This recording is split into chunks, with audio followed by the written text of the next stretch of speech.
Hello, everyone. Good evening. I'm Lynda V. Harris, Chairwoman of the Women's Business Council of the Miami-Dade Chamber of Commerce. And we're going to have a nice, open, honest discussion this evening. First of all, I want to thank the Miami-Dade Chamber, and I'm going to encourage you, if you're not a member, please join. Secondly, housekeeping issue is please share the link. And if you want to be part of this conversation, click the link that you're seeing. Give us your comments, put in your 2 cents. I know you have something to say. We are the Women's Business Council of the Miami-Dade Chamber of Commerce under our great president, Eric Knowles, and our chairman of the board, Mr. Lomax. Now, we had a conversation. Let me tell you what this is all about. And it's just us ladies here and men, because we love our men as well. And Jasmine, who is on this link in a millennial, this came so organic, ladies. Hey, Devaney is joining us. Devaney Hodges Gibson, how are you? I think she's on mute. I'm well. I'm well. All right. Hey, lady, how you doing? Good. Good. Brenda Hill Riggins, how are you? I'm great. Good evening, everyone. And Jasmine Henderson, Junior Associate at the Henderson Financial, how are you? I'm well. Hello, everyone. We were having an organic, this came about so organic, because at the Women's Business Council, we really try to talk about things that are recent, relevant, and right now. And one of them was, Jasmine and I got in a conversation about, you boomers, yeah, you got your money, you got the vaccine first, but you guys need to let us not learn from you, but very few of you take us under your arms and allow us to learn beside you. So of course I had to clap back, y'all. My response was, you guys don't listen. You guys think you know it all. And sometimes we just don't have time. Jasmine's response was, why don't we have a conversation? As a matter of fact, why don't we have a couple of conversations and just talk about this across generational lines? Now, this first one is going to be every other month, third Thursday of the month from 6 to 7:30. This first one is called How I Made My First Million. Now, what we have on, and I'm going to allow the ladies to tell a little bit about themselves. I think, ladies, sometimes we can be a little modest, Devaney and Brenda. But we are millionaires in our own right. We are. And so, to whom much is given, much is required. So we want to share. And we want to share the ups and the downs. We want to share the good and the bad. And we want to engage our young folks. We can't be the only ones, that have these issues and things that come up. So we want to share as well. So let's talk a little bit about ourselves. Devaney, can you just tell the audience a little bit about yourself? And thank you again. Thank you. Yeah, I am a little bit modest about the topic. I know. Especially, I mean, when it's in my own circle, then I have no problem. I talk about money. I have no problem talking about it at all. But, out in front of groups is a different story. But I'm Devaney Hodges Gibson. A little bit about myself. I'm in real estate. I'm a landlord, developer, and I have 4 kids. And yeah. You're a mother, you're a wife, you're a developer, you're a landlord. Okay. Miss Brenda, I know you're modest as well, but we want to share the knowledge. Can you tell us a little bit about yourself too? Yes, good evening. My name is Brenda L. Hill Riggins, co-owner of Mars Contractors, Inc. We are a family-owned and operated construction company here in South Jersey. We've been in business almost 30 years now. We've helped to develop projects like American Airlines Arena, Tampa Bay Stadium, Marlins Ballpark, work for the Department of Defense, Homeland Security, School Board, State of Florida. We are, what else you want to know? I am a mother of 4, grandmother of 11, great-grandmother of 7. Good deal. So we have our own tribe. Married to Marcus Riggins also for about 30 years. Good deal. And I misspoke. Our chairman's name is Lozado. I apologize. Our chairman of the board for the Miami-Dade Chamber. Jasmine, you want to tell us a little bit about yourself, young lady? Yes. Hello, my name is Hello. Jasmine Henderson. I am a junior associate at the Henderson Financial Group. That is a business owned by my father, the CEO, and we have Vice President here, Ms. Lynda Harris. And I am young. I'm trying. I think someone's trying to come into my account. I am new here, and I just actually purchased my first property yesterday. So that's Congratulations. exciting. Yeah. Congratulations. Thank you, thank you. And I'm trying to. It's interesting because at this beginning stage of my career, I know that there are going to be some potholes and some complications, and I'm just trying to avoid them the best I can. But I know that there's generations before me of strong, successful women like yourselves who've been doing it. So I'm like, I need to learn. I need to not only just watch from afar, but I need to really have conversations with these women. Good deal. And again, I'm going to encourage everybody that's watching on our Facebook Live or everybody that's joining us on this Zoom call, join the conversation. Click in. Let us hear you. Put things in the chat. So let's have a conversation. So I'm going to share a little bit about me. I got married at the age of 19. Don't judge me. I actually thought I could take love to the bank. I actually thought I could pay the light bill with love. And I often tell people I don't ever want to love like that again because that was 19. Can you imagine that, Stephanie? Yes. And then it hit me when he stopped working. And he said, well, you got, quote, a good job. I mean, what's the problem? And I'm like, I don't know a lot at 19, but I do know a man's supposed to work. My father there's 7 of us, and my mother worked very little outside the home, but she was a homemaker. And I don't even want to say not working because with 7 kids, you can only imagine. But I had in my head, ladies, that I don't know why I just wanted to make $10,000 a month without opening my eyes.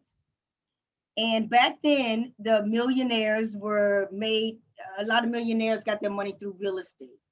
The Rockefellers, the Kennedys, and yes, even the Trumps, even though we know that was all a deck of cards that fell down. But I just knew that's what I wanted. And I knew I didn't want to work that hard. Now, very often, women consider marriage as a way to become a millionaire. I'd like to know your thoughts on that. Is a man a plan? How about you, Devaney? We all can't go back. We know that. But you can fall in love with somebody with money just as easy as money without money. I mean, if you put yourself in the right places, so to speak.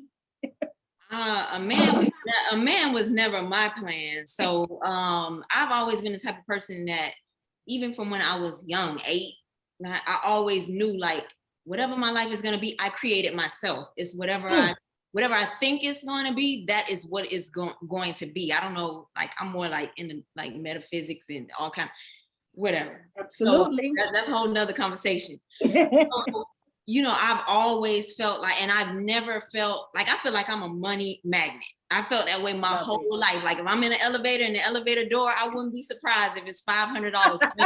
Like always. Love it. Always been that way. So I've never even had in my thought process anything about a man being a plan. I dated the same person who I'm married to. We met in high school. We dated in high school. My first day at Florida State University. Mm-hmm. I went to the health center. I was like, look, something going on. I don't know. And the lady was like, okay, I'll call you in a week. I said, a week? She said, 2 hours. I'm going to call your dorm room in 2 hours and tell you. Okay. Right. She was like, I don't know if I should say congratulations or what, but yes, you pregnant. And that's when I had Devaney, Devaney, my oldest, who's 25. So I was like, oh my God. But never did I think that was going to change. I always knew I was going to have money. I always knew I was going to be. That's what's up. I always, like, it was never a thought in my mind that I wasn't. So you are big on manifestation. If you say it, then you wake up every single day and there's nothing that won't stop you from getting it. Because every single day you check off something that gets you closer and closer And where did that come from? Where did that, I mean, because we're born into the world. Where did that grit come from? I think that that's something either maybe you learned it in a past life or whatever. I don't know, but I was born with that, because I even my mom, I would tell her all the time, even to this day, I say, Mom, you create the life that whatever life you live in, you created this life. Like it can be whatever you want it to be. That's right. Like, no, Kia, because she called me Kia. No, you just different. You stronger than me. You built different. No, you creating this thing. Like, but she just did. I don't know. Everybody's different. Yes. And I just always knew certain things were gonna happen in my life, and those things have happened. Like, I didn't know the little things, like I was gonna be pregnant first day of college. I didn't know that. But for the most part, yeah, I knew that I would be wealthy. I wasn't gonna be wanting for anything. My kids was never gonna take $10 to the youth fair. And I just always remember that as a vivid memory from my childhood. So yeah. $10 to the youth fair. Mm-hmm. Jasmine, one of the things I say is the young ladies and gentlemen in your generation think it comes easy. You do something crazy and you go viral. You have a sex tape, you get a reality show. Bad behavior is rewarded with publicity. It's nothing replaces good old hard work. Tell me some of the conversations you have in your generation, Jasmine, about how are you going to live the life that you want? What's the thinking out there? And I know you don't speak for all, but what's the thinking out there? Because sometimes I sit around and go, I wonder why. Here's the thing. I don't want to be your age again, but I want my money to be young again so I can get compound interest. But I tell you, to me, a lot of people your age are wasting it. They said youth is wasted on the young. Share a little bit about the conversation on how y'all thinking about this. Oh, I want to quit working when I'm 40. If I hear that one more time. It's so interesting. This is a really good question. I'm interested, and this is interesting because, when you think about Cardi B or someone who, there's millions of success stories. Right, someone on TikTok just like being silly, making dances. And now it's interesting because in our generation, there are constantly being new ways to become millionaires. Like, what didn't exist yesterday, you can use that and become a millionaire tomorrow. And now it's a whole new industry, and that's going to go on, and then it's just so on and so forth. So I think it's giving us this mindset, like it could just happen. And it's true, because it can just happen. You never know. But I think it's very important for us to just do a little mixture, a little hybrid, a little hard old-fashioned work, and it's going to happen overnight mentality. Because that right there, I feel like that is magical. Once you have that, like Devaney said, I'm going to be successful. That's just it. There's no questions about it. My children would never want. Once you have that, you pair that with a little old-fashioned hard work, even if that is your TikToks and, whatever else it is. If you have that craft, you put all your energy into it, and that's the hard work. But still, you could be that overnight success. So I think there's a nice middle. And I have to admit, sometimes my generation, rich quick overnight, thinking of little schemes and how we can, there's a new pyramid scheme every other week, and it's interesting, but it's a really interesting position to be in because you can see both sides. You see that old-fashioned, traditional, she worked hard, she built her empire, it took time, blood, sweat, and tears, but wow, look how successful she is. And then you see, oh wow, all they did was one post, or they just created this brand new whatever that no one ever thought they needed. I think who was the Snuggie? This was a while ago, but remember that little blanket? Yeah, that little onesie, yeah. Yeah, it was like a rope. Millions, billions, like whoever would have thought of that. So with time, that accessibility to just become an overnight millionaire, especially with technology and all the resources we have, if you want to learn how to do something, you can hop on the internet and learn how to do it, so it is accessible to us. We're not tripping. You can be a millionaire overnight, even more now, but when you hop on the internet, you got to keep hopping on the internet and trying to learn it. You got to keep going at it. You got to put the time in. You can't just, try pressure. Is there pressure out there? Because it's fear of missing out? I can imagine. Absolutely. You guys, And yeah. it takes time. You have to really get in the right mental space to say, you know what, my path is my path.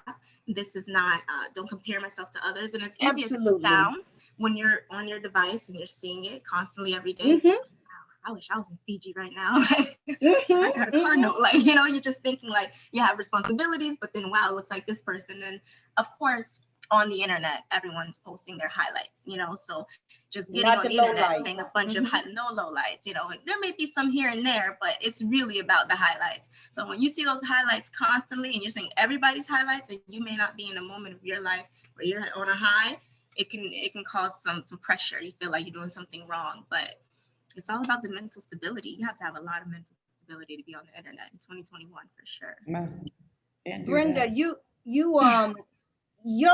mentioned you have kids and grandkids, and they have seen grandma the millionaire, multi-millionaire, old-fashioned, hard work, did it. And I know they got to feel like Jasmine just described, a little in between. Are they watching you? Or are they saying, oh, grandma, that's the old, you know what I'm saying? Because you got 3 generations now. Exactly. Well, actually, it's a fun time for me Okay. because my oldest granddaughter is 20. She'll soon be 28. Okay. And my oldest child is 42. Right. Wow. So yeah, we have 3 generations, and I'm 62. Okay. So I'm at that stage where I'm also trying to transition out of it, and you know, you go through that whole period hoping that they will be in place so that they can take over or whatever, but you don't know. You know, our children, we don't train our children to take over oftentimes, but and sometimes you could train them, you know, their whole life and then they want to go in a different direction. Absolutely. You know, so you don't know how. I did not know quite how this was going to be at 62, but now that I'm here, it's okay. And Okay. yes, my youngest, oldest grandson is DJ, 23. He is so excited. Now, he's not excited about the construction company, Okay. but we have a farm and we're getting ready to grow hemp. Okay. Oh, he's excited. Yeah, yeah. They're listen, I don't have to inspire. I do not have to motivate anything, but they're all on board. All Okay. 3 generations are on board. So, you know, it was important to try to find something that they all can invest their time and energy in and Okay. be happy about and excited about. So that's a project that we are starting now. So let's talk about how do we maintain? We're talking about, for those that are tuning in, please join, please share questions, comments, become part of the conversation. Click on the link to ask any questions. The topic is how I made my first million. We have 3 different demographics. We want to talk about this across generations. We're talking about the old-fashioned way, which I consider nothing replaces hard work. Nothing replaces hard work. And I tell Sister Stephanie, somebody turn 21 every day. So a big button, a smile, only going to take you so far. And so I know at some point you got it. And Jasmine, you mentioned that, yes, it can happen. But I submit to you, a fool and their money shall soon part. And I think a lot of young people may know how to get it. But if they look up at our age, they're not going to keep it because they haven't learned the basics of it. You show me how a man earned his money, and I'll show you how fast he's going to spend it. You know, by watching how he spends it, I can tell he got it like that.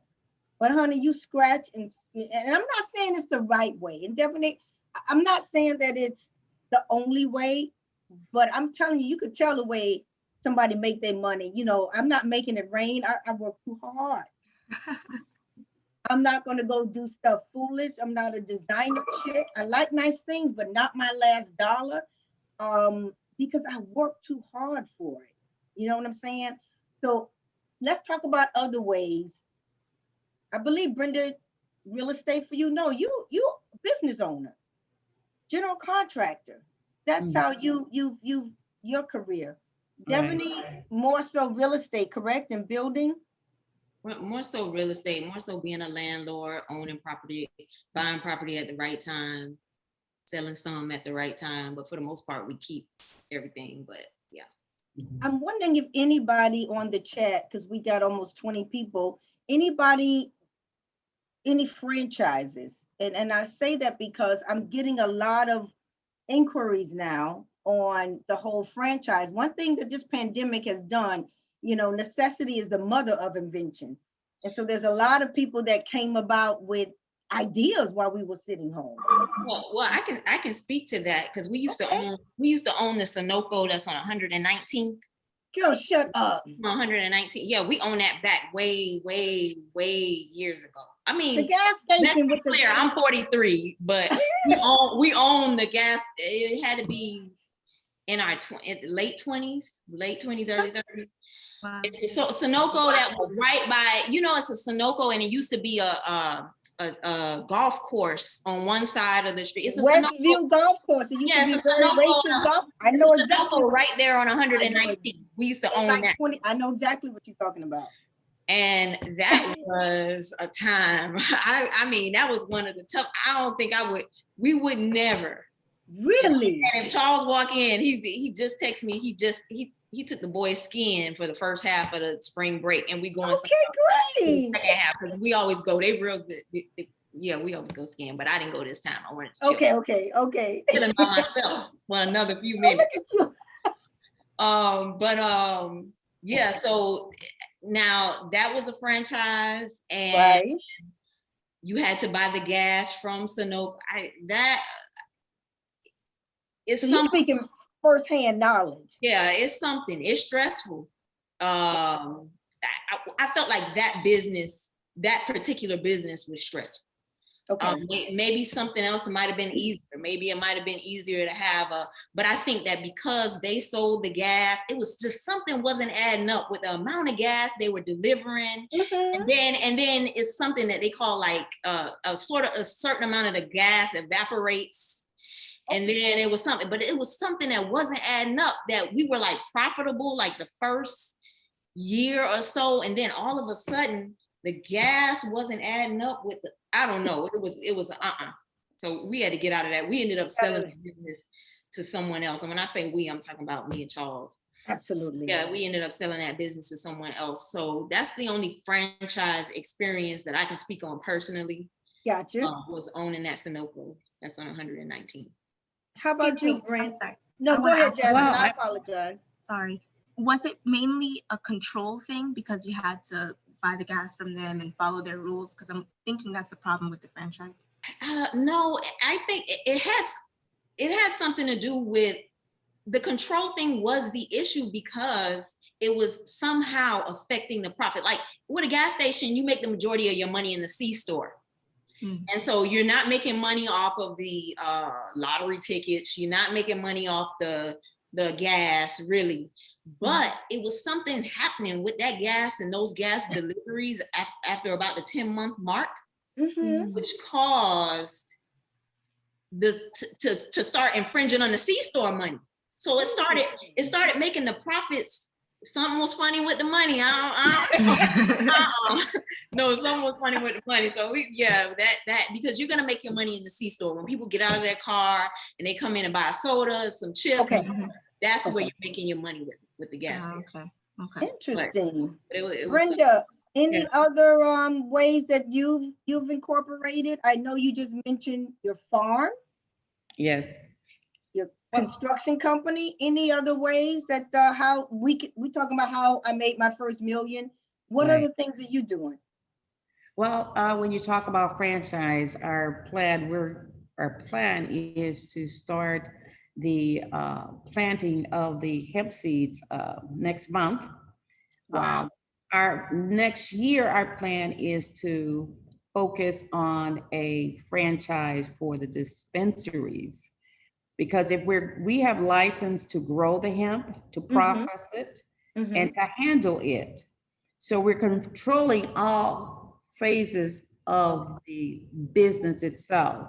And we Gotcha. plan to have, if the law, it will allow, Mhm. because things in New Jersey are still rough. They just got approved for marijuana last November, I think. Okay. So they're still writing the laws. But if everything continues to go well, we will actually be able to have our dispensary right there on the farm as well. Oh, So we're looking at the franchising. So We're I have talking, someone in my office working on that as we speak. wow.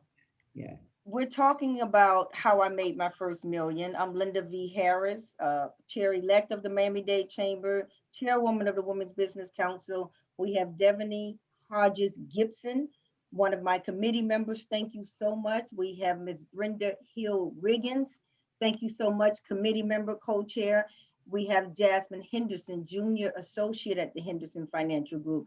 We want to have a conversations. Allow me to learn not just from you, but beside you. Let me get down deep and find out and ask the right questions on how you made your first million. And Jasmine just brought up a good point. You guys did it differently. We may do it this way. Brenda, let me ask you, you just talked about hemp, your construction. When is enough enough? Well, When do we say, you know what, I got enough and I'm going to fall back? Or does that even exist? for me, Lynda, it doesn't, I don't think it will ever stop. I don't ever plan on retiring, Love it. ever. I have a I don't, question. yeah, I don't talk about retirement. As long as I'm able to function properly, my mind, body, and spirit, I will be working for the greater good. Because although my husband and I are doing well and we can afford to help our children and our family, they are not millionaires. You make it clear. Yeah, they are not millionaires. So I want to help them to become millionaires. So that's Absolutely. why at 62, I've never dealt with marijuana and anything, but it's not that. It's what the plant can do for us health-wise and economically speaking. I want to help them to become millionaires. So that's my goal. That what took me, I've been working 30 years like a Hebrew slave. I can do, and because of technology, what took me 30 years to do, I know I can do in 30 months. Mm, So my goal is to make at least 10 people millionaires in 30 months. love it. That's awesome. Can I ask a question?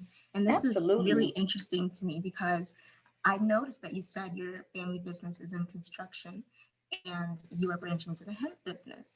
And I feel like that I'm wondering, is it your experience as a business owner in general that made you feel comfortable to branch into a completely different industry?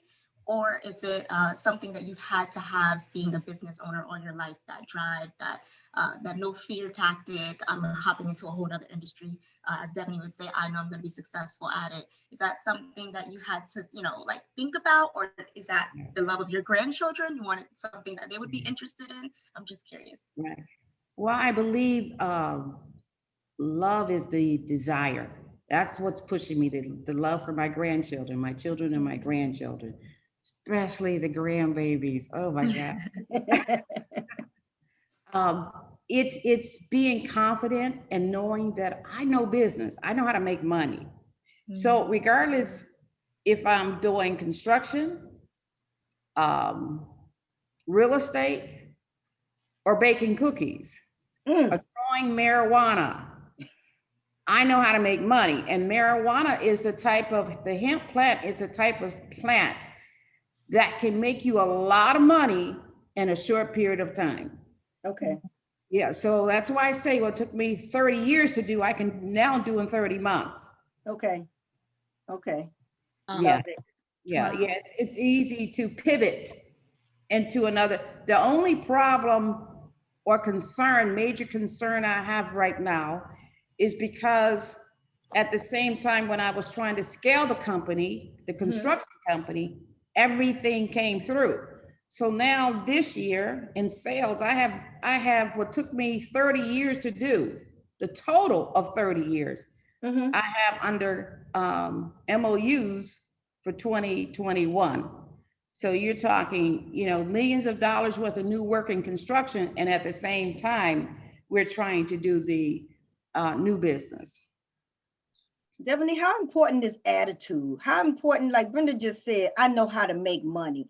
How important is not just a desire to, but do you have to be fearless? Tell me, is there a secret sauce? I think the secret sauce is reading. Okay. That means you always learning. You're Absolutely. always investigating. You're always trying to. My loves I've always known how to make money too. I'm in the same situation. I love trading. I know how to make. I can make $20,000 a month trading. I love real estate. I mean, these are things that I love. Now, when Brenda said, and I'm just like her, I let my kids know that they're not millionaires either. Like, y'all don't have nothing. Now, if we died, then yes, they probably would each get about 3 or 4. It would be a split up. And it's 4. Okay. They would be in a good spot. But that drive and that attitude, I try to make sure that they all have, especially Devney, that's the same one that's this millennial age, this 25-year-old, because they're more, and so you know what that means. So I'm trying to make sure that she knows, like she'll be a PharmD at the end of next year. She'll be a doctor of pharmacy. So I'm like, no, Devney, you need to work for at least 3 years. Cause she's like, nah, Mom, I just want to be a landlord like you and Dad and just no. You need to work for at least so you can see what it's like to be out there working and know that that's not what you want to do. Half of your salary you need to be saving and investing in the markets. And I've already kind of started teaching her how to trade and stuff. So she's been trading and everything. She knows she wants to be in real estate. So, and she's talking about another business venture that she keeps saying, Mom, I know you're going to be my partner. I know you'll give me, but and I probably would, but she has to be on point. She has to have things together. She knows me. Like, I don't care how much money I have. I'm not just throwing money out of the window. Right. Like, and we want to instill that in all the kids. We want to make sure that do I necessarily think colleges, and it's easy to say college isn't important when you have college degrees, but I don't necessarily think college is something that you necessarily need unless you're getting a skill. Like, she's going to be a pharmacist. You have to have that skill, or a doctor or something like that. But to be successful, if one of my boys said, I don't want to go to college, okay, but you got to show me a plan. You got to show me stuff. Right. So, which is the same thing I did with her. I told her she didn't have to go to college if she didn't want to, but I need to see something. You're not going to be laying up in here. What's the plan? Right. Plan. And then she didn't have a plan, so she just said she was just going to go on to college. She figured it out. So, I mean, I definitely think attitude. I think building a sense of, like Devney told me, she was talking to her advisor, and her advisor told her, why is it that you're like the one person I advise who it just seems like you don't feel like your future is in the hands of these professors? And she explained to them, well, my parents have taught me that my life is in my own hands. Like, I control what happens here. So, and the advisor, Devney called me later, and she was like, the advisor she just was in awe. She couldn't imagine that I wasn't sitting around worrying about, what the professors were going to do or but that's how I want her. That's how I want her to think. I want her to know that she's controlling and she's responsible for what happens in her life. And I do think your attitude is something that's huge. It's huge. It's huge. We had one comment that we have in the chat. Gloria Fonseca, thank you so much, Gloria. Gloria is a member of the chamber. She says education is the key, and she agreed that confidence and determination is very important. And she says you guys are a great inspiration. Thank you so much. Again, we're the Women's Business Council of the Miami-Dade Chamber. We're doing a series every other month because I know everybody is so busy. And it's about just having a conversation across generations. Allow me to learn not just from you, but beside you. So we're here. It's so big for us to give back, to share the knowledge. I think we're so much stronger when we're together. I think that, sometimes, yes, you can reinvent the wheel, but you don't have to. And there are people that are out here that's done it before. And what I've learned, ladies, is if it's been done before, I can do it. There's not much you can't tell me I cannot do if someone else has done it. And then you may say, yeah, Lynda, but you haven't. But I can. You know, I'm intelligent, and like you said, I can read. It's very, very hard to tell me I can't do anything. Let's talk about, ladies, when we talked about how you made your money. What are some of the mistakes? Now I can share mine. Number one, getting married too young. Man, but you know, I guess I wouldn't be the woman I am today. I need to call and thank him because when he left me and didn't stop working, I was an emotional wreck and I needed something to do with my mind other than crying. And that's when I took this thing called a real estate course because I needed something to do in the evenings. And back then it was Century 21 School of Real Estate. And that's when I that's what motivated me and I never looked back. So I need to definitely thank him. My mistake, I probably would have grinded more in my early ages, number one. Number two, back when everybody was flipping houses and flipping and buying, selling, I was buying them and selling them within sometimes 30 days, 60 days, 90 days, not realizing, see, it's not what you make, it's what you keep. And that uncle called Sam, oh my goodness, the taxes will knock you upside your head. So I got hit with short-term capital gain instead of keeping it a year and a day. And this is all young, you know, young Lynda. So I'm going to share my mistakes as well. It's not all, but I'm going to tell you this, I will make mistakes, but I'll be darned if I make the same one over and over. I'll make some new ones, but I won't make the same ones. Jasmine, how important is it for your generation? What are you ladies thinking about marriage and collaboration and everybody want to join a girl group and get together and we're going to open this and do that? Are you guys doing more things solo or do you know the power of collaboration? I feel like and it's weird, just my answer has changed as of 2020. I felt like before everyone was very focused on, you know, individualism and look at me, look what I've got. And I've kind of sensed a change in the weather, a sense of we are stronger together.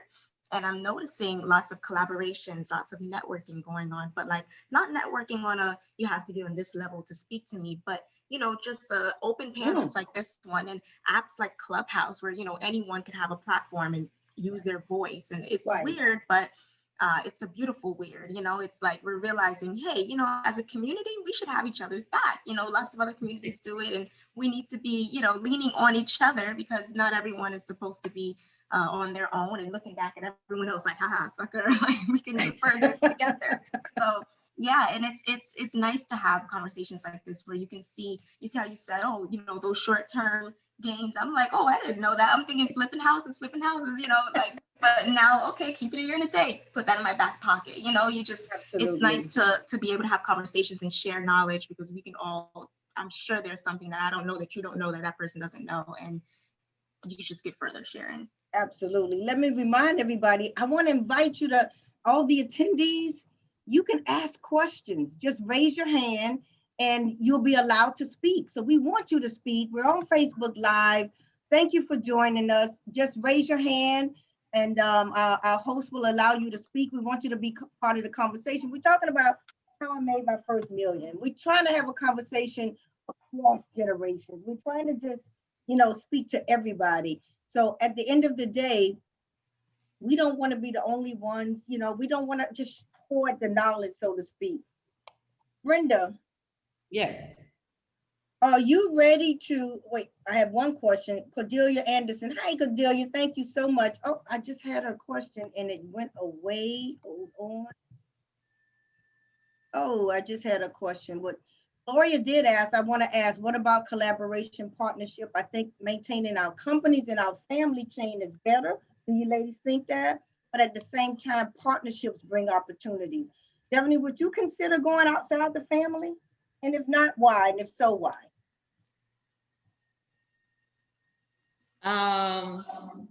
Maybe. maybe, maybe, Maybe. I'm real particular about who I would be in business with. I mean, it would have to be someone who I felt like was really, because a lot of people will say they want to be in business, but not necessarily. They don't want to work. They don't want to work. They don't want to work. They don't want to follow through. They don't want to follow through. They just want to be there when it's time to celebrate and cut the ribbon. And yes. do They that. want the show, but not the business. Yes. Yes. And so I would be very leery. Now, maybe if I was at the beginning and I was just like, I don't have nothing to lose. This is gonna go whatever kind of way. Right. But right now, where you are, no, I would got a lot to lose. Yeah, I would be very. No, I would be very particular about who I would partner up with. But you're open to it. Sound like you never say never. Yeah, never say never. Never say never. How about you, Brenda? Would you bring somebody outside the family at the stage? Oh, she's shaking her head vigorously. No. Oh my goodness. No. No. I just would not. First of all, I worked with my husband the past 30 years. Ooh. Only imagine what that's like. Stop it. That's beautiful. But I thank God it has worked. Okay. But no, I would not work with, I would not partner. Now, I would partner on projects. Okay. But I would not form a company other than with my children. Mm-hmm. And no, I wouldn't do that. People don't have the same work ethics. Yes, God. Yeah, project based. I'm not talking about company based. I'm on project based. Yeah. Yes. Cordelia Anderson says, I believe building the right relationships as far as networking is extremely valuable. She said it's definitely helped her. And she's happy that we're doing this panel. So let's talk about relationships. You know, even a marriage is a partnership. I've been married twice, don't judge me. I already told you. That sucker is a partnership. The first one ruined my credit. The second one ruined my credit. I'm good now. But it is a partnership, and you have to be so careful who you partner with. You know, I know aside from love, that's very important, but I'm telling you, a marriage is a partnership. And as a financial advisor as well, there's always one side, the husband or the wife. The wife want to buy clothes, the husband want to buy electronics, the wife want to come to us and get her finances in order. The husband say no. It's a partnership. And you said a mouthful when you say like-minded people. Relationships are everything. And as we do this series, we're going to talk about being in the right room as well. So relationships are very important. What value do you put, Brenda? And I know you have to go soon, so thank you so much. What value do you put on networking? I mean, because in Miami, let's face it, you can be somewhere every day. The pandemic slowed us all down, but there's so many events and networking and like you said, Jasmine, business opportunities and pyramids and how much emphasis do you put on networking, Brenda? Well, did it help you? It has helped tremendously, but I've been extremely focused. So the relationships I want to build are those in construction, those who are going after the same type of projects that I'm going after. Okay. Right? Because you can't be everywhere. And in 2006, I used to be everywhere. I was on every committee, you know, part of every organization, trying to make sure I get to the meetings and all that. And then I had a heart episode. And everybody did okay without Brenda. So I learned real quick. You need to learn to own your own business, work your own business, and mind your own business. Just stay focused on that. So that's what I try to do. We do partnerships with larger firms because I need to be with somebody who know more than what I know. Okay. So our I know focus that's is right. on large companies. And because like you say, relationships take work. So if we have 5 or 6 companies that we've been working with for years now, Mm-hmm. and we stay focused on those 5 or 6, and they bring in the jobs. So don't be a scatterbrain. Don't be one day you want to do this and the next day you want to do that. Stay focused and go after it. And above all relationships, I focus on God, because when all else fails, you need the Holy Spirit to lead you and guide you when you need to make crucial decisions in your life. We are the Women's Business Council of the Miami-Dade Chamber. Thank you so much. If you're listening live on Facebook, just raise your hand and you'll be sent a link, and we want to hear from you. We're talking across generations. Today's topic is how I made my first million. I think as women, ladies, it took me a while to grow into my skin. And even now, I don't talk about what I have. Definitely, when you first came on, you go, if I'm in the same circle, you're right. Do you think it's important to only associate with other millionaires, or do they expect you, if you mix it up, to pick up the check all the time? How important is it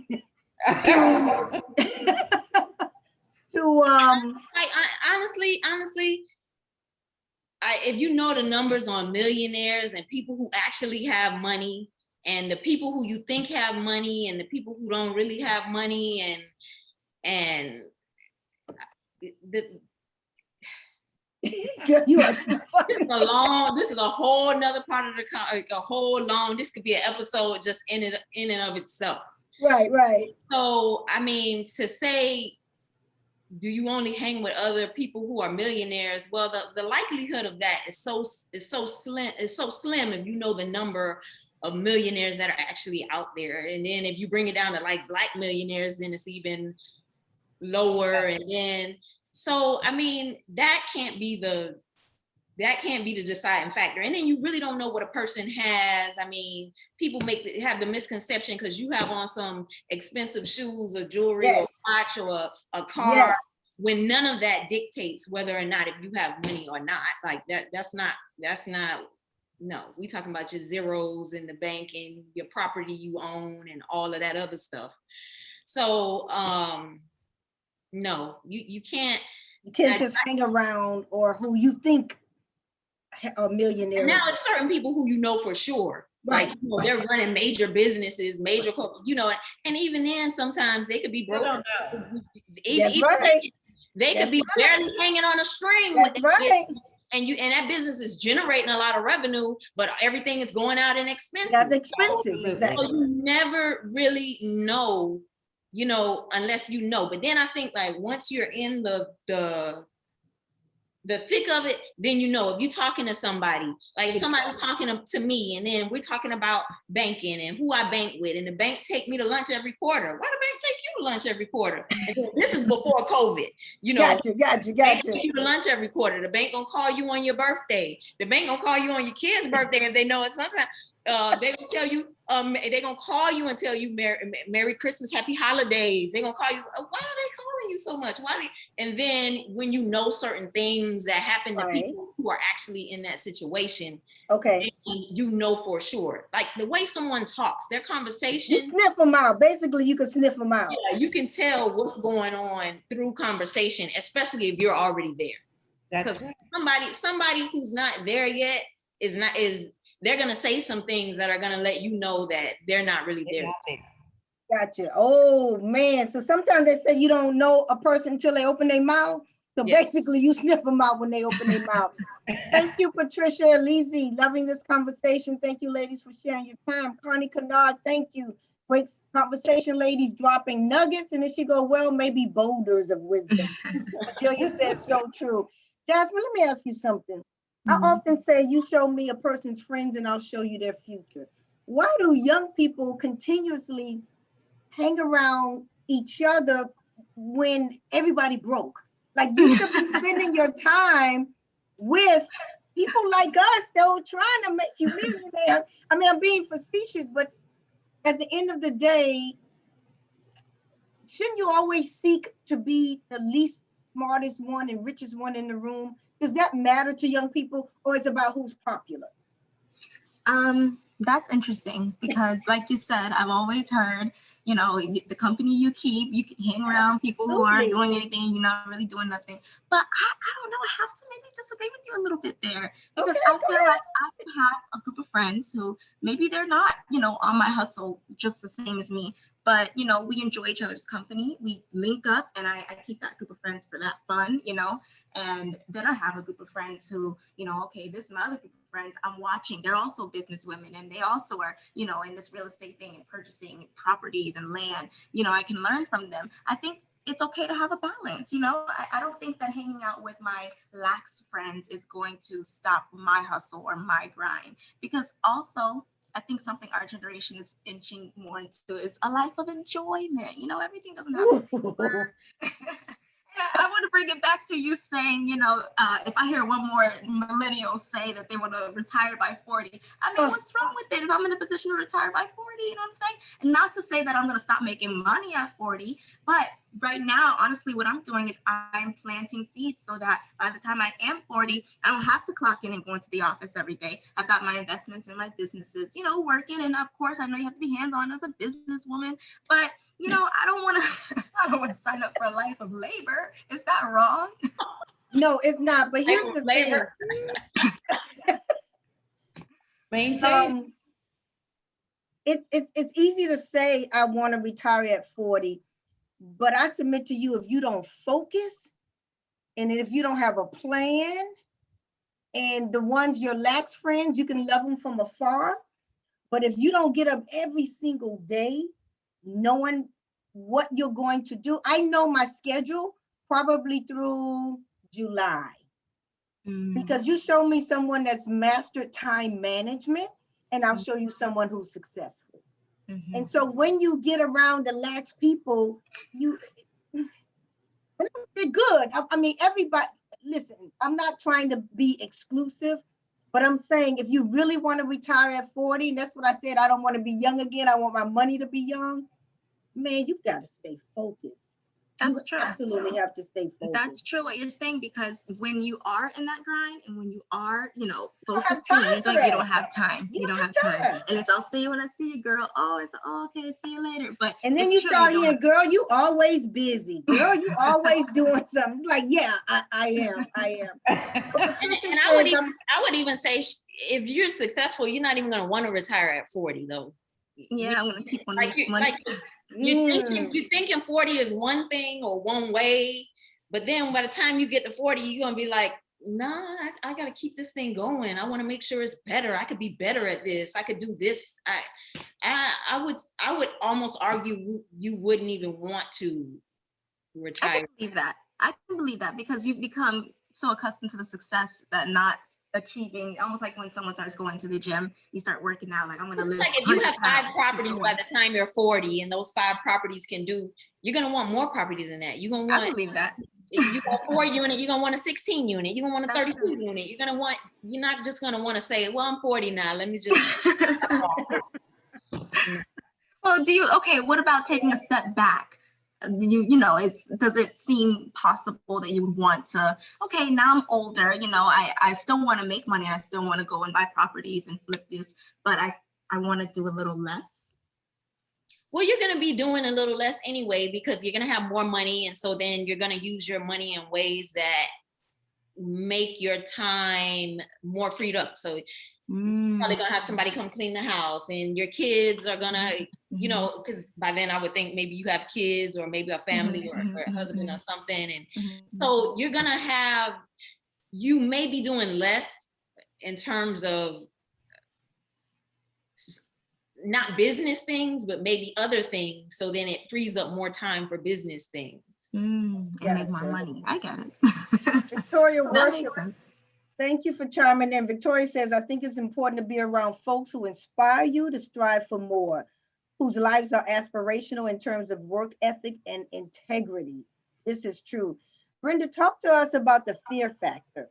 Can you do any of this with fear? And if you do have fear, how do you overcome it? How did you know that I'm going to start this construction company and darn it, it's going to be successful? Why didn't you go get a job with benefits? Why was there no fear there? Well, I'm fearless by nature. Okay. So, and fear is not, I learned to overcome my fears at an early age. Okay. Because at any point in life, if you have a fear, it can overcome you and hold you back.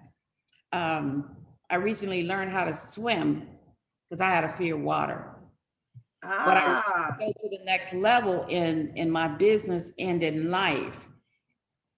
And I knew I had to overcome that fear to get to that next level. Okay. What helped me to overcome fear in that fear of water, was my love for my grandchildren. Oh. Right. And I imagined them being in the bottom of that pool, and I had to go get them.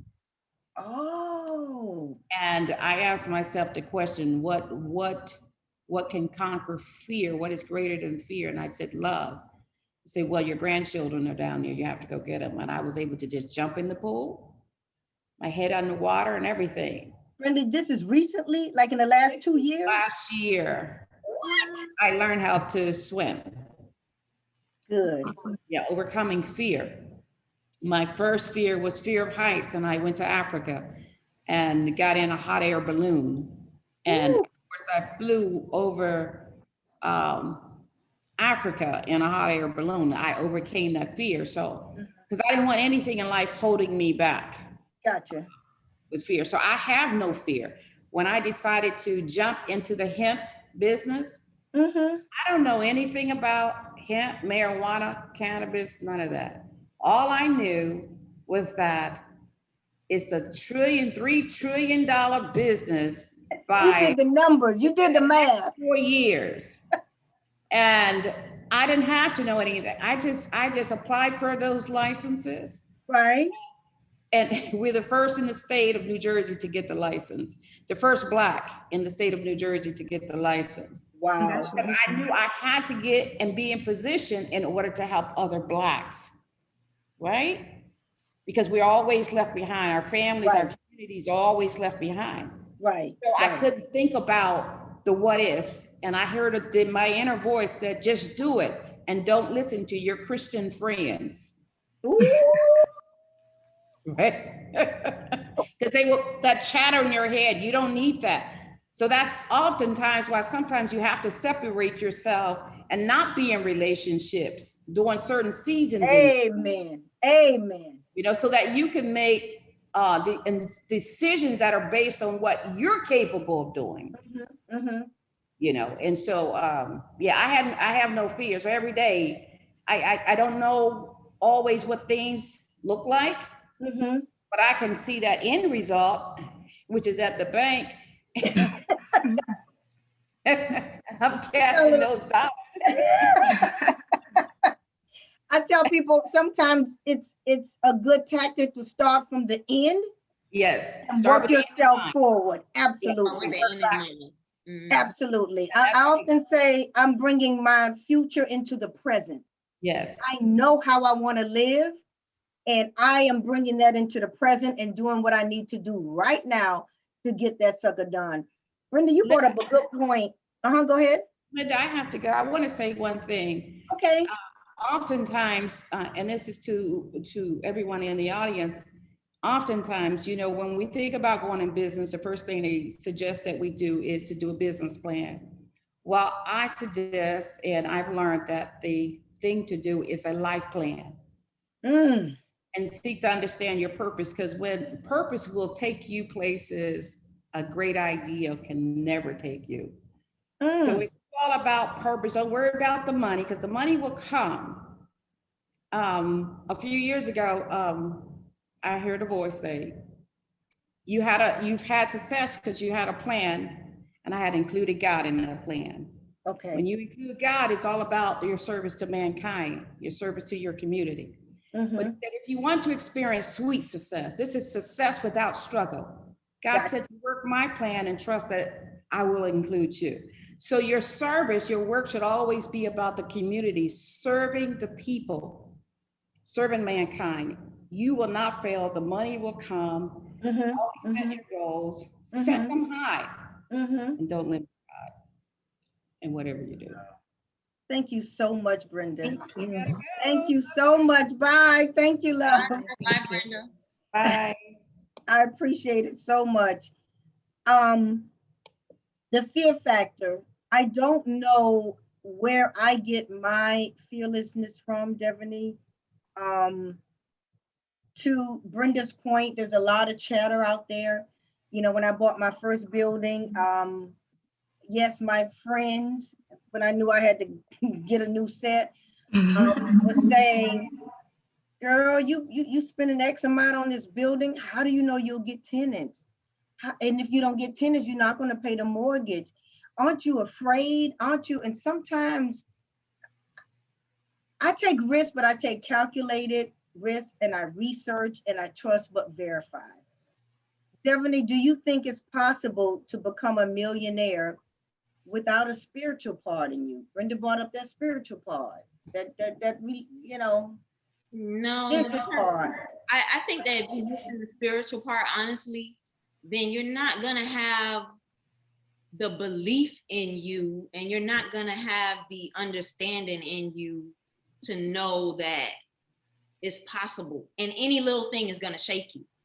Any little thing that goes wrong, any little thing that goes wrong, You're gonna quit. You'll just quit. Yeah. Yeah, you'll just be like, oh, well, this can't, you know, Yeah. because you don't have any type of solid base. Foundation. Yeah. I like it. So I don't see how you would be able to. No, I don't think so. Because you talked about manifestation, and you saying that I know what I'm going to have. I am a money magnet. I know what I'm going to make. I know the life I'll have. And that takes a little spirituality. That takes something bigger than what we can see with our eyes. You know what I mean?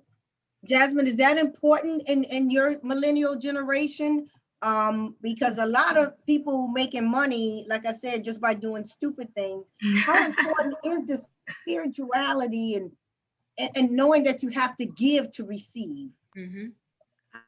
I can't speak for everyone, but I know, babe. I know. Yeah, I know. But this one I really want to say, because I am a spiritual person. So Okay. yeah, I believe it's super important. You know, you can say what you're gonna do, but it's another thing to believe it. And like Devaney said, if you don't have that spiritual background, that foundation, that knowing, there's a sense of just knowing, and that comes with belief. Call it faith, belief, whatever you want. It's different than the drive, because I know people who are, you know, in the books every day, still fearful. You know what I mean? You can study, you can do all you need, and then you're still, I don't think it's gonna work out for me. That's not beneficial at all. I can look back on things that I said that I was definitely going to do by this time, and it's going to be this way, and I can say it has happened. And I know that I didn't just, you know, lay by the riverside and not do anything to make it happen. But that sense of knowing that it was going to happen subconsciously, like, you're just going to go for it, and you're going to take those steps, like you said, every day to check off a checkbox and move in that direction, because you know it's going to happen. And I don't see that sense of knowing being there without spirituality of some sort, whether that's you believe in God is gonna, you know, make it happen, or you know, meditating, and, you know, whatever it may be, you just, that's spirituality to me. We are the Women's Business Council of the Miami-Dade Chamber of Commerce. We are doing every other month series. Allow me to learn, not just beside you, but from you, sharing the knowledge across generations. Devaney Hodges Gibson on the line with us, a chair committee member, and Jasmine Henderson, Junior Associate at Henderson Financial. I'm Lynda V. Harris. I'd like for you, questions, comments, type in, share, and you'll be allowed to just with the link, you can give us your comments. Jasmine, you want to say something? Yes. I know that Miss Brenda, she had to leave, but she mentioned, I know we spoke about networking and how important it is. And right. I've got Miss Devaney says, you know, it's not that important, but also, you know, relationships are important. Same for Miss Brenda. But Miss Harris, yes. I'd like to know, because I know you are a social butterfly. So I want to know, Has networking contributed to you making your first million? Or, is that something that has aided you in the process, but it didn't necessarily make or break your first million, the startup? Oh wait, we have a hand up. Hold on real quick. Give me 2 quick seconds before I answer that, No problem. because I think Sierra had something. I don't see the hand up. Once you call her name, I will allow her to speak. Okay, Sierra. Can wait until after you speak once you go. Sierra, you have something to say? There she is. You can take yourself off mute. There we go, Sierra. Can you hear me? We got you now, young lady. Hi, thank you guys. Hi, Jasmine.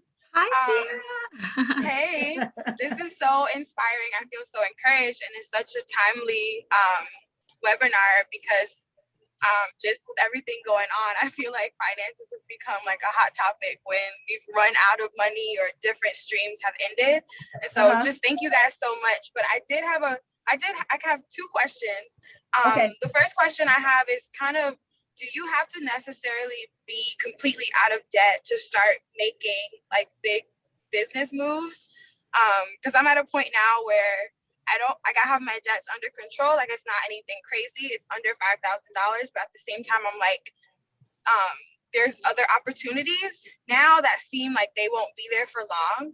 So do you suggest making sort of riskier or business deals when you still have some money to pay off? So that's my first question. Then my second question is just, do you guys offer any financial consulting or anything? Because I have some more questions and I would like to get my things in order. So Absolutely. Those 2 questions. So I'm gonna throw one to Jasmine and one to Devaney. Jasmine is a junior associate at the Henderson Financial Group. We've been a full service financial planning firm for over 37 years. And so, yes, we definitely do. We'll be hosting more of these. You can give her a call as well. Jasmine, if you can type your contact number. And Devaney, do you feel it's necessary to be completely debt-free before you dive into, take advantage of an opportunity? No, Not at all. not at all. No, Not even a little bit. not even a little bit. Well, and $5,000, she basically debt free. Exactly. Exactly. Yeah. Opportunities come when preparation and luck combine. And America is pretty much founded on debt. We are a consumer society. And there's good debt, like mortgages, and there's bad debt, like credit cards at 20-something%. So you always be in debt, but what kind of debt is very, very important. Jasmine just put her number in there. So yes, we do offer consultations. Raise your hand. We're here. We're the Women's Business Council of the Miami-Dade Chamber of Commerce. Our topic is how I made my first million. We talked about networking. Devaney shared her experience with franchising. Devaney and I both made our millions from real estate, but it hasn't stopped us from doing other things. We determined that once you have this grit and you have this fearlessness, there's nothing that can stop you. Once you say to yourself, this is how I'm going to live. I think a lot of times people want things to happen quickly, Devaney. It's like that tree you plant, and when your child is born, and then when your child is 20, when you go back and that's how money is. You have to plant the seeds. You have to start from somewhere and watch it grow. There's long-term goals, midterm, and short-term. And goals, and the goals change along the way. I remember it was one point in time when we were like, oh, all we need is 100 doors at an average of $1,000 a month. That's 100,000 a month. And now I look back and I'm thinking, what in the world? That's a tiny little baby goal. I mean, it's like, what are you talking about? Like that's just baby goal. But your goals change. Even your business plan, your business model changes. I mean, things will evolve and they'll unfold and everything will work itself out throughout the course of just everything that you're doing. And be ready to accept change. Stop saying this how I used to do it and this how my great-grandma. Be ready to accept change, especially good change. Be ready to accept it. Now, I don't mean don't know where you're going, and therefore any road will take you there. No. And you still got to have yourself a destination and a plan, but know that very few things are written in stone. And you have to be somewhat flexible. And I think, Jasmine, I think, and I could be wrong, and you tell me, one thing I see across generations and Generation Z and X, everything comes up. Somebody's hot, somebody's not. This one's new, this one's out. I'm making my money through Bitcoin. I'm making my money through cancel culture. I think that there's something to be said for good old-fashioned long-term goals. What are your thoughts on that? That the whole jumping into something quickly. And let me, before you answer that, Gloria has her hand up. So I'm going to allow Gloria to speak. Gloria, take yourself off mute. Good There you go. Hey. afternoon, ladies. Jasmine and Lynda. Definitely, Lynda is a butterfly. Definitely. We all know her. And she's a great inspiration. I am pretty much new at the Miami-Dade Chambers of Commerce, but I have been learning a lot from everyone over there. And today I feel so inspired because my oldest daughter, she's 27, and I can see Jasmine and I can see Debian, and I see, oh my God, these young ladies have already made it. So, and I was asking because I do think that now we are in this fashion that we need consultants for everything. So you need a consultant for, how you are going to invest. You need a consultant for your financial. You need a consultant for your business. So everything has been leading us we need to follow somebody else. But you guys are a great example of how you guys have, planned your purpose, your goal, and you guys have made it.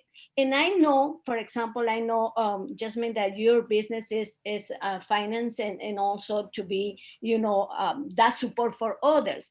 But how and where is that thin line where we need to decide, okay, this is my plan, this is what I wanted to do, and I don't need nobody else to just tell me what I need to do. That's the first question. And my second question is, if you already made it like the first million, because we're gonna make so many million, not just one. After you made the first million, do you guys change your financial strategy? Is something different that you need to do, or you need? I believe that being conservative and how you spend is a key. So those are my two questions. Thank you. I am so motivated, so inspired, and you guys keep going, because to see these young people doing great, Gloria. Thank you so much. That's the whole goal, is to just have this conversation across generations. Jasmine, when do you get to a point where you say, don't tell me anything, everybody's throwing information at me, I don't want to hear it, this is what I'm doing, that's it, I'm sticking to it, and I'm not changing? Is that an option for you? And I know you don't speak for everybody your age, but is that something that millennials are?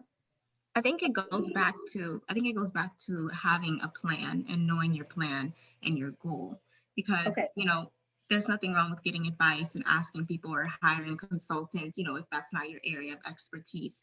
But there's no one who has your vision like you. No one knows your plan and what you see your life as and what you want to do like you. And no one can execute it like, even if I get the recipe to the secret sauce and I'm telling you how to become a millionaire. But that's your secret sauce. That's your secret sauce. I got the recipe to my own secret sauce. But I can use some of your ingredients. You may have some ingredients I never even knew I needed. But at the end of the day, I know exactly what I'm looking for. So I think that's the fine line right there. You can ask for help and you can branch out and you can reach out, but the minute it starts becoming someone else's vision, it's not going to work. It has to be you. You lose your passion. Exactly. And then, then everything else goes wrong there. But I think it's just really important to stick to what you see for yourself. Definitely. Do you change your investment strategy or your strategy in life, your spending? Do you become more conservative after you've reached that first million? I know some things change in your life. $1 million doesn't. No, I know it's not a lot these days. That's not enough for your life to change. I mean, okay. If you're and then it depends on what we're talking about. Are we talking about $1 million liquid, or are we talking about $1 million in net worth? Because those are two totally different things. And then if we're talking about, I think your life doesn't change until about the $10 million mark. And you have at least 1 million of that liquid, like in equities or things like that. I agree. So, I mean, and even then your life might not change. I mean, the house I live in, this house Charles bought when he was in the 10th grade for $27,000. This is the house we live in. It's worth much more now. Yeah. But and we knocked it down and rebuilt it when the crash happened, because that was like the cheapest time to build and stuff like that. But your life is not going to change from your net worth changing to 1 million or 5 million. Now, if you have 5 million with 1 million liquid, your life could be different. If you have a 10 million with 1 million liquid, your life can be different. Yes, you can. You know, the kids that gonna run in here in a minute. They fly first class. I don't think they've ever flown coach. I don't think that they've ever. I mean, I know it's a mess. I think like little small things like that. Changes. Yeah. In terms of maybe your transportation might change, little minor things, but I don't even think your life should really change that much with the 10. Now, I'm a minimalist. I don't put any labels on myself, but I'm gonna say for a person, they would think I'm a minimalist. Like Charles would say I'm a minimalist. Gotcha. I don't need a whole lot of anything. But someone who does maybe like to spend a lot or likes to go or likes to, maybe at that $10 million mark, they'll feel more relaxed. Like I said, 10 million with at least 1 million liquid. Now we're just saying all 10 is in all assets, then everything's more so tied up in assets. And then you also need to focus on your income, because you can have a lot in net worth and have no income. And cash flow is king. It's a balance. Yeah. So you really need to be focused on two things here. You need to be focused on what you have in net worth. You need to be focused on how much of that is liquid.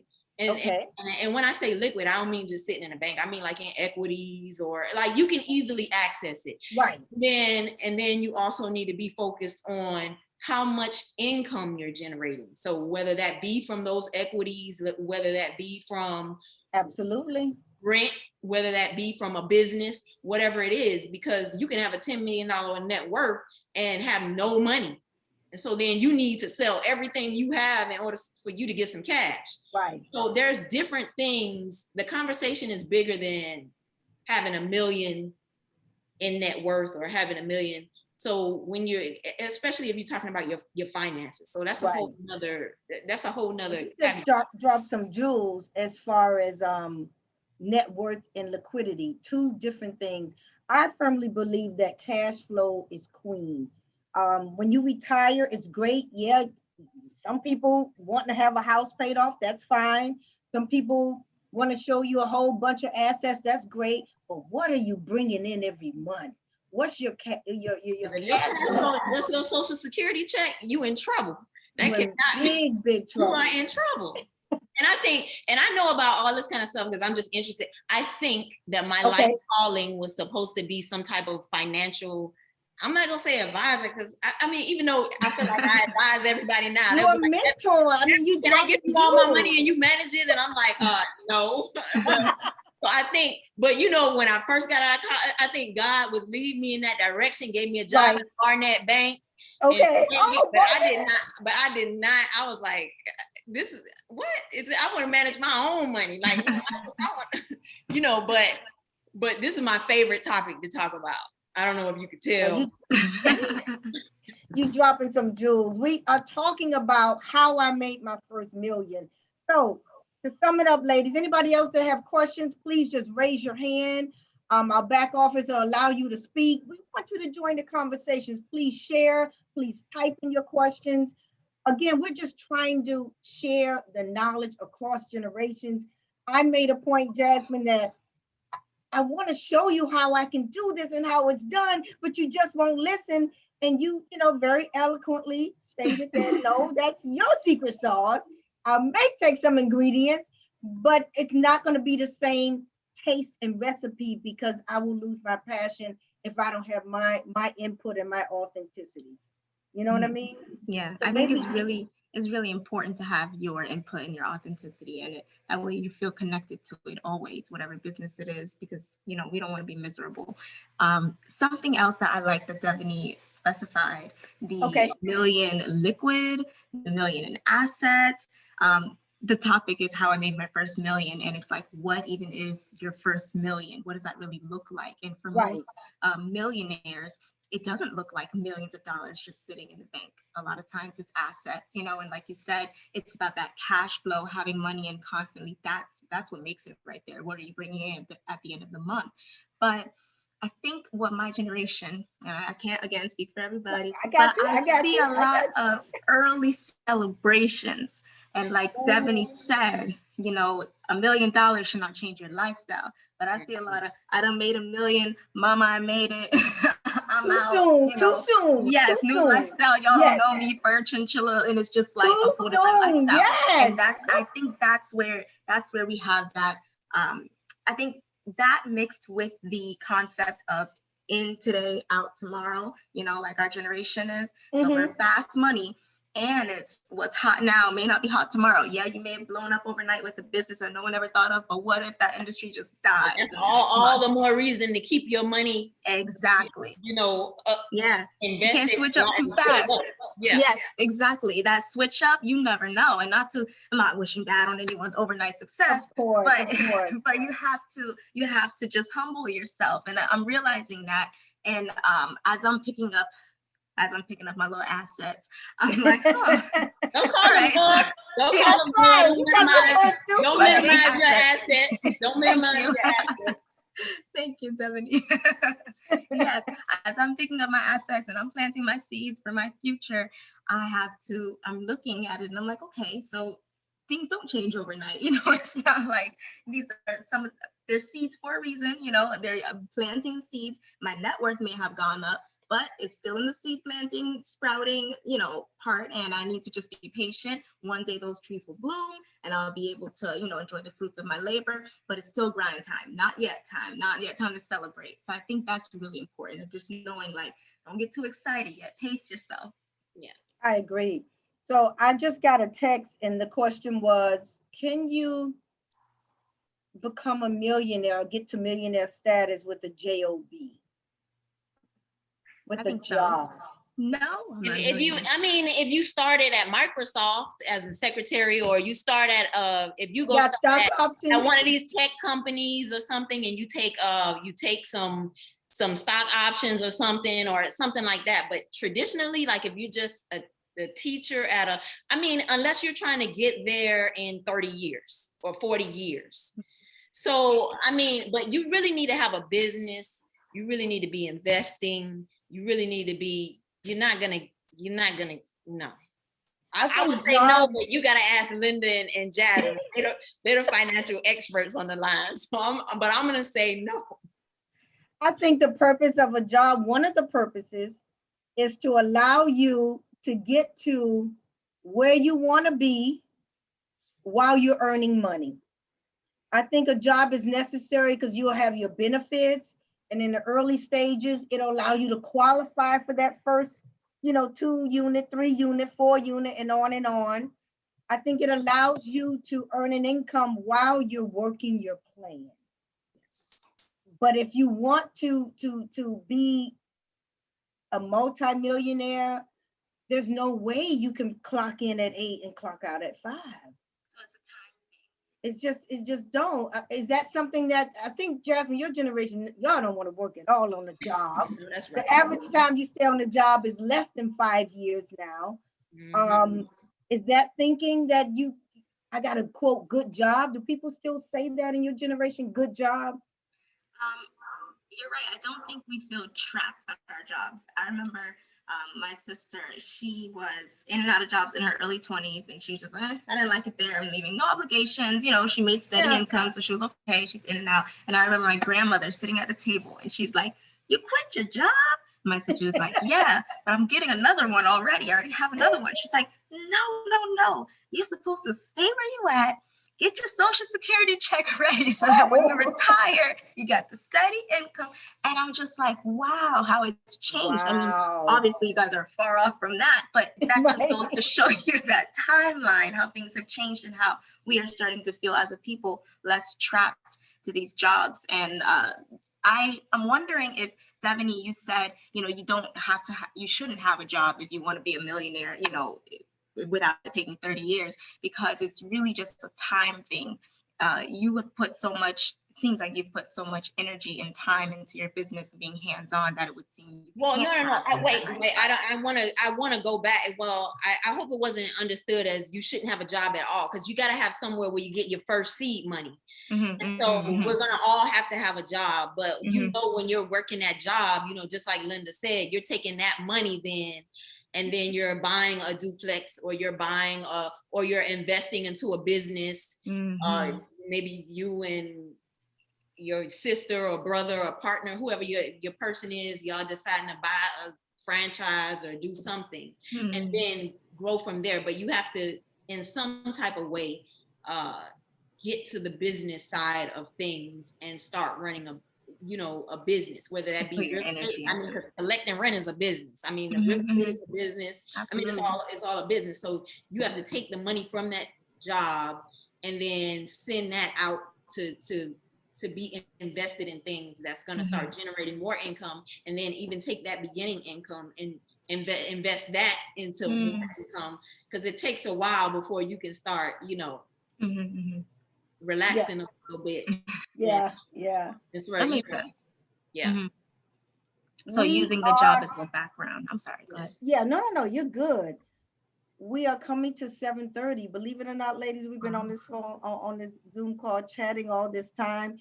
We are the Miami-Dade Chamber of Commerce. We are the largest Black Chamber of Commerce in South Florida. Our goal is to make sure that your business, not only you work for it, but it works for you. And we're here to be your biggest advocate. I'm Lynda Harris, Chairwoman of the Women's Business Council. And I'd love for you to join us for this series. Allow me to learn beside you, not just from you. The Chamber's phone number, 305-751-8648. I had to look it up, 305-751-8648. Jasmine Henderson, Junior Associate, the Henderson Financial Group, just bought her first duplex yesterday. Young gun, congratulations. Looking forward to more, or did it scare you? You know, everyone kept asking me, how does it feel? You're closing tomorrow. How does it feel? And I said, I just got the sense that I just feel like this is just the first one. Like, it just feels like, all right, I'm one down. Like, it didn't feel like, not to say that I didn't feel like something to celebrate, but it just made me like, all right, ready for number two. Like, what are we gonna plan to get number two? So yeah, thank you. So we talked about being fearless. We talked about making out the part that religion and spirituality plays. We talked about staying focused. We talked about who you surround yourself with. We talked about your friends. We even talked about the husbands. So, because that's a business too. Again, under the leadership of our president, Eric Knowles, thank you so very much. We are, again, the Miami-Dade Chamber of Commerce. Devaney, last closing words. You dropped some knowledge, girl. And that's why I always like you on the panel, because you just keep it 100. Tell these young guns something, Devaney. I hope I didn't keep it to 100. No, you know. There's no such thing as 100. But yeah, I mean, just work. I mean, you don't necessarily, I mean, I'm not gonna say work hard. I'm gonna say work smart. Always keep yourself learned, reading, investigating, finding out about new things that's happening, that's coming online, that's about to happen, I don't know, get yourself in there and just, start living, live. And trust yourself, you know. Yeah. Something else you said earlier that I'm just playing in my head, and I'm like, oh, I'm gonna use that. I'm a money magnet. I'm believing that I'm a money magnet. Love it.